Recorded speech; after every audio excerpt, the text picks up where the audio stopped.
कि ये जो मजहबी जुनूनियत का जो रंग दिया जा रहा है, जो उसको शख्साना इसको करार दिया जा रहा है, वो मामलात को या मामले को कोई और रंग दिया जा रहा है, तो फिर असल मामला आपकी नज़र में है क्या? क्योंकि इमरान खान साहब तो कई दफ़ा ये बात कह चुके हैं और मियाँ वाली जलसे में भी, दीगर भी, कि जी बल्कि वो कोई ज़रा मैं चाहूँगी कि वो शॉट इमरान खान साहब का हम यहाँ पर प्ले कर दें।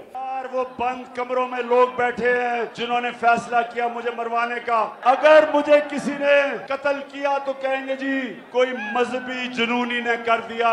जिस तरह से इमरान खान साहब ने कहा था एजाजुल हक साहब, एग्जैक्टली वही हुआ। यहाँ उनको मारने की कोशिश हुई और दूसरी तरह बयान जारी हुए और उसके हुकूमती शख्सियात के भी बयान जारी हुए।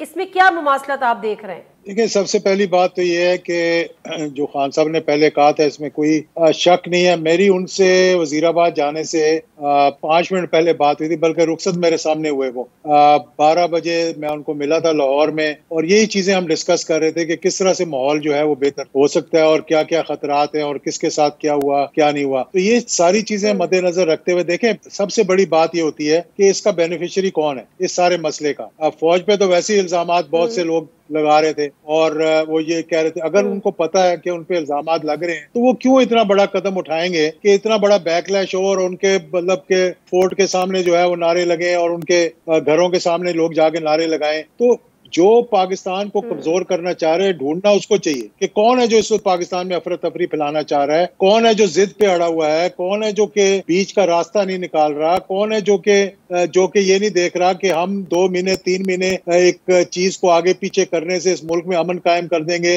इकोनॉमी बेहतर हो जाएगी, यहाँ पे जो इंस्टेबिलिटी है, कंटिन्यूटी नहीं है, इन सारी चीजों को मद्देनजर रखते हुए इतनी बड़ी जिद किस चीज की है मुझे समझ नहीं आ रही कि आप इस मुल्क में आग लगा दे, बस्तियों को जलवा दें और आप अपने हथगर्मी पे लड़े रहे। नहीं जी, हम तो टाइम पे ही सब कुछ करेंगे, हम बैठ के बात करने को भी तैयार नहीं है। एक छोटी सी रिक्वेस्ट है कि भाई आप इलेक्शंस जो है वो 3 महीने पीछे कर दें, आप ईद के बाद जो है इंटरिम गवर्नमेंट ले आए, तो कौन सी क़यामत आ जाएगी इस मुल्क के अंदर मुझे बताएं आप। इलेक्शन तो होने ही है ना नवंबर में।